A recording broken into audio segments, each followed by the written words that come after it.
പ്രേമിച്ചു പ്രേമിച്ചു നിന്നെ ഞാനൊരു ദേവസ്ത്രീയാക്കും. പ്രണയ കലഹമോ പരിഭവമോ പ്രിയ സഖിനി അഭിനയിക്കും പ്രേമ നാടകമോ.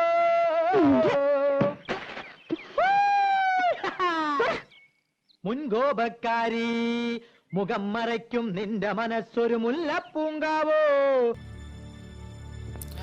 ബിഗ് സ്ക്രീനിൽ തിളങ്ങി നിൽക്കുമ്പോൾ തന്നെ അത് തങ്ങളിൽ ഒരാളാണെന്ന് ആസ്വാദകർക്ക് തോന്നുന്ന അപൂർവം അഭിനേതാക്കളെയുള്ളൂ. മലയാളികളെ സംബന്ധിച്ച് ആ വിശേഷണത്തിന് അർഹനായിരുന്നു കലാഭവൻ മണി. ചാലക്കുടി നഗരത്തിലെ ഓട്ടോ ഡ്രൈവറിൽ നിന്നും അബ്രപാളിയിലെ പകർനാട്ടങ്ങളിലേക്ക് എത്തിയ കലാഭവൻ മണി നാടൻപാട്ടിൻ്റെ ചൂടും ചൂരും നെഞ്ചിലേറ്റി. കൈവച്ച എല്ലാ മേഖലകളെയും അദ്ദേഹം ജനകീയമാക്കി. ലോകത്തെവിടെ ചെന്നാലും മലയാളികൾക്കിടയിൽ പ്രിയങ്കരനായ പേരുകാരനായി. മലയാള സിനിമയ്ക്കും പ്രേക്ഷകർക്കും വലിയ ആഘാതമായിരുന്നു അദ്ദേഹത്തിൻ്റെ അപ്രതീക്ഷിതമായെത്തിയ മരണവാർത്ത. അഭിനയത്തിൻ്റെ അത്യുന്നതങ്ങളിൽ നിൽക്കുമ്പോഴും മണി ആവർത്തിച്ചു പറഞ്ഞിരുന്ന ഒരു കാര്യമുണ്ട്. ഈ ചാലക്കുടിയിൽ ഓട്ടോ ഓടിച്ച് നടന്നവനാണ് താനെന്ന്. ചാലക്കുടിയിലെ ഗ്രാമങ്ങളിലെ പാടത്തും പറമ്പത്തും തൻ്റെ അച്ഛൻ്റെ വിയർപ്പ് വീണിട്ടുണ്ടെന്ന്. ഒരു സമ്പന്നൻ്റെ സുഖസൗകര്യങ്ങൾ മുഴുവൻ സ്വന്തമാക്കി ജീവിതം വഴിമാറി ഒഴുകിയപ്പോഴും അച്ഛൻ പണിയെടുത്ത മണ്ണ് ഒരു വാശിക്കെന്ന വണ്ണം സ്വന്തമാക്കിയപ്പോഴും ഒരു കുറച്ചിലുമില്ലാതെ ഓരോ അഭിമുഖങ്ങളിലും തൻ്റെ പഴയ കാലം ആ നാട്ടിൻ പുറത്തുകാരൻ ആവർത്തിച്ചു കൊണ്ടേയിരുന്നു. വന്ന വഴികളൊന്നും താൻ മറന്നിട്ടില്ല, മറക്കുകയുമില്ല എന്ന് സ്വയമുള്ള ഒരു ഓർമ്മപ്പെടുത്തലുകളായിരുന്നു അവയോരോന്നും. ദാരിദ്ര്യത്തിൻ്റെ നടുക്കിലേക്കാണ് ചാലക്കുടിക്കാരൻ രാമൻ്റെയും അമിണിയുടെയും 7 മക്കളിൽ 6ാമനായി മണി പിറന്നു വീഴുന്നത്. അതും ഡോക്ടർക്ക് പറ്റിയ ഒരു അബദ്ധത്തിൽ. 4 പെൺമക്കൾക്ക് പിറകെ ഒരു മകനെ കിട്ടിയ സന്തോഷത്തിൽ പ്രസവം നിർത്തിയ മണിയുടെ അമ്മയ്ക്ക് അപ്രതീക്ഷിതമായി കിട്ടിയ സമ്മാനമായിരുന്നു മണി. എല്ലാം കൊണ്ടും അതൊരു സമ്മാനം തന്നെയാണെന്ന് കാലവും തെളിയിച്ചു. ചാലക്കുടിയിലെ പണക്കാരനായ കൃഷ്ണൻ മേനോൻ്റെ പണിക്കാരനായിരുന്നു രാമൻ. അവിടുത്തെ പാടത്തും പറമ്പിലും പണിയെടുത്ത് കിട്ടുന്ന വരുമാനമായിരുന്നു ആ വലിയ കുടുംബത്തിൻ്റെ ഏക വരുമാനം. അയൽക്കാരനായ അന്തോണിച്ചേട്ടൻ്റെ വീട്ടിലെ റേഡിയോയിൽ നിന്നും വയലും വീടും ചേട്ടനും ചേട്ടത്തിയും തുടങ്ങിയ പരിപാടികളിലൂടെയാണ് കുട്ടിയായ മണി തൻ്റെ കലാസ്വാദനം ആരംഭിക്കുന്നത്. അതേ അന്തോണിച്ചേട്ടൻ്റെ വീട്ടിലെ കഞ്ഞിയുടെയും പയറിൻ്റെയും ചമ്മന്തിയുടെയും രുചി മണി എന്നും ഓർത്തിരുന്നു. പഠിക്കാൻ മടിയനായിരുന്നെങ്കിലും ഉച്ചകഞ്ഞിയുടെ ആകർഷണത്തിൽ മണി മുടങ്ങാതെ സ്കൂളിലെത്തും. പഠനത്തിൽ മോശമായിരുന്നെങ്കിലും കായികമേളകളിലും കലോത്സവങ്ങളിലും 1ാം സ്ഥാനത്ത് തന്നെയായിരുന്നു മണി. ഓട്ടവും ചാട്ടവും മിമിക്രിയും പദ്യപാരായണവുമായി മണി 10 വരെ എത്തി. പക്ഷേ കിട്ടിയ ഗ്രേസ് മാർക്കുകൾക്കൊന്നും മണിയെ SSLC എന്ന കടമ്പ കടത്താൻ സാധിച്ചില്ല. SSLCക്കായി 2ാം ഊഴം ഒരുങ്ങുന്നതിനിടയിൽ തന്നെ മണി ഓട്ടോ തൊഴിലാളിയായി കുടുംബത്തെ പോറ്റാനിറങ്ങി. അതിനിടയിൽ 2ാം വട്ടവും 10ൽ ആഘോഷമായി തന്നെ തോറ്റു. അതോടെ പഠനം തനിക്ക് പറഞ്ഞ മേഖലയില്ലെന്ന് സ്വയം മുദ്രകുത്തി തൊഴിൽ തേടിയിറങ്ങി. ഒരു തൊഴിലും മണിക്ക് തൊഴിലല്ലാതിരുന്നില്ല. വൈദ്യശാലയ്ക്ക് വേണ്ടി കുറുന്തോട്ടി പറിക്കാൻ ഇറങ്ങിയതുൾപ്പെടെ തെങ്ങുകയറ്റക്കാരനായും മണൽ വാരൽ തൊഴിലാളിയായും കിണർ കുത്തുകാരനായും മണി ജീവിത വേഷങ്ങൾ പകർന്നാടിക്കൊണ്ടേയിരുന്നു. അതിനിടയിൽ മിമിക്രി ഉൾപ്പെടെയുള്ള കലാപ്രവർത്തനങ്ങളും തുടർന്നു. തൃശ്ശൂർ മാപ്രാണത്ത് ഒരു പരിപാടി അവതരിപ്പിക്കുന്നതിനിടയിലാണ് മണി തൃശ്ശൂർ പീറ്റർ എന്നയാളെ പരിചയപ്പെടുന്നത്. പീറ്റർ മണിയെ കലാഭവനിലേക്ക് ക്ഷണിച്ചു. മണിയടിച്ചു തന്നെയാണ് കലാഭവനിലേക്ക് മണി പ്രവേശനം നേടുന്നത്. കലാഭവനിൽ നിരന്നിരുന്ന കലാകാരന്മാരായ ജഡ്ജിംഗ് പാനലിനെയും ആബേലച്ചേനെയും കോളിംഗ് ബെല്ലിൻ്റെ ശബ്ദമനുകരിച്ച് മണി അക്ഷരാർത്ഥത്തിൽ ഞെട്ടിച്ചു. അങ്ങനെ ചാലക്കുടിക്കാരൻ മണി കലാഭവൻ മണിയായി. വേദികളിൽ നിന്നും വേദികളിലേക്കുള്ള യാത്രക്കിടയിലാണ് സംവിധായകൻ അമ്പിളിയുടെ ശ്രദ്ധയിൽ മണി പതിയുന്നത്. അങ്ങനെ സമുദായം എന്ന ചിത്രത്തിലൂടെ മലയാള സിനിമയിൽ മണി അരങ്ങേറ്റം കുറിച്ചു. അക്ഷരമായിരുന്നു അടുത്ത പടം. മണിക്ക് ഏറെ പ്രിയപ്പെട്ട ഓട്ടോക്കാരൻ്റെ വേഷം തന്നെയായിരുന്നു ആ പടത്തിൽ.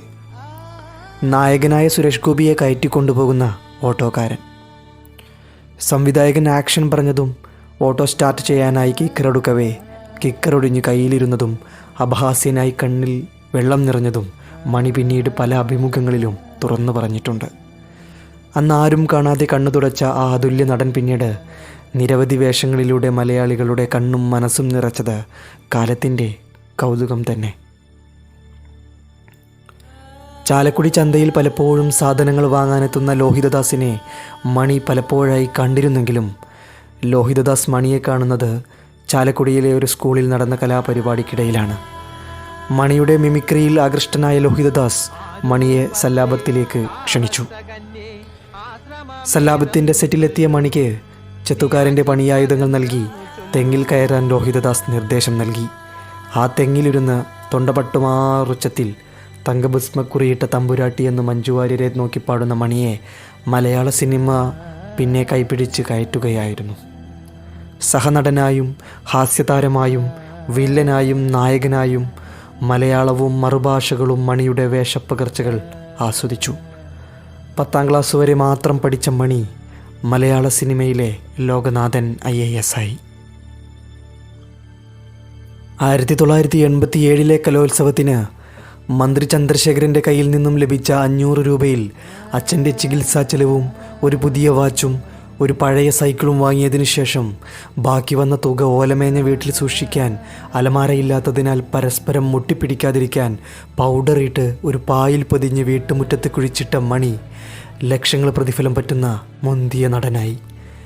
ചാലക്കുടി പുഴയുടെ തീരത്ത് വീട് വെച്ചു, നാട്ടുപ്രമാണിയായി. തന്നോടൊപ്പം ഒരു നാടിനെ തന്നെ മണി വളർത്തി, ചാലക്കുടിയെ. നാടിനെയും നാട്ടുകാരെയും മണി ഒരിക്കലും മറന്നില്ല. എന്തിനും അവർക്കൊപ്പം കൂടി. ചാലക്കുടിയിലെ പെരുന്നാളും ഉത്സവവും അങ്ങനെ ഓരോ ആഘോഷവും മണിയുടേതും കൂടിയായിരുന്നു. ഓരോ വികസനവും മണിയുടെ സ്വപ്നമായിരുന്നു. മണിക്കൂടാരത്തിൽ നിന്നും മറ്റാർക്കും മുമ്പേ മണി പറന്നകന്നപ്പോൾ ചാലക്കുടിക്കാർക്ക് ബാക്കിയായത് നിറവും ആരവുമില്ലാത്ത മണിക്കിലുക്കമില്ലാത്ത ആഘോഷങ്ങളാണ്. വളരെയധികം വില എന്ന് തന്നെ പറയാം, ഒരു അഭിമാനം. ഇപ്പോൾ എൻ്റെ നാട്ടില് എന്നെ പലരും പറയും, ഞാൻ അതിലേക്ക് പോകുമ്പോൾ പറയും കലാഭവൻ ആർട്ടിസ്റ്റ് മണിയാ പോകുന്നു അന്ന് പറയുമ്പോൾ. വിനയൻ സംവിധാനം ചെയ്ത ചില ചിത്രങ്ങളിലെ നായക വേഷങ്ങളിലൂടെയാണ് ഒരു അഭിനേതാവ് എന്ന നിലയിൽ പ്രേക്ഷകരുടെ മനസ്സിലെ മണി തൻ്റെ സ്ഥാനം ഊട്ടിയുറപ്പിച്ചത്. കരുമാടിക്കുട്ടനും വാസന്തിയും ലക്ഷ്മിയും പിന്നെ ഞാനും എന്നിവ ബോക്സ് ഓഫീസിലും തരംഗം തീർത്ത കലാഭവൻ മണിയുടെ ചിത്രങ്ങളാണ്.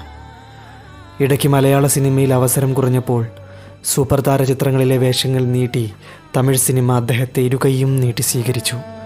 അവിടെ വില്ലൻ കഥാപാത്രങ്ങൾ ചെയ്ത് മണി കയ്യടി നേടി. ഗായകൻ എന്ന നിലയ്ക്ക് കലാഭവൻ മണി സൃഷ്ടിച്ച സ്വാധീനം ഒരു സിനിമാ താരം എന്നതിലും അപ്പുറമായിരുന്നു. നാടൻപാട്ട് എന്നു കേട്ടാൽ മലയാളി ആദ്യം ഓർക്കുന്ന പേരുകാരനായി മണി മാറിയത് സ്വന്തമായി പുറത്തിറക്കിയ നിരവധി കാസറ്റുകളിലൂടെയാണ്. പ്രാദേശികമായി പ്രചാരം നേടിയിരുന്ന പാട്ടുകൾക്കൊപ്പം അറുമുഖൻ വെങ്കിടങ്ങ് അടക്കമുള്ളവരുടെ വരികളും നാടൻ ശൈലിയിൽ അവതരിപ്പിച്ച് അദ്ദേഹം ഹിറ്റാക്കി.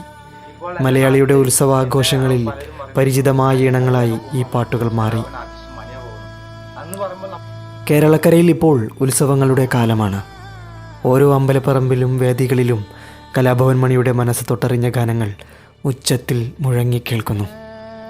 2 ദശാബ്ദം ആരാധകരെ ചിരിപ്പിച്ച, കരയിപ്പിച്ച, ചിന്തിപ്പിച്ച മണിയുടെ ഓർമ്മകൾ മരണമില്ലാതെ മുന്നോട്ട്.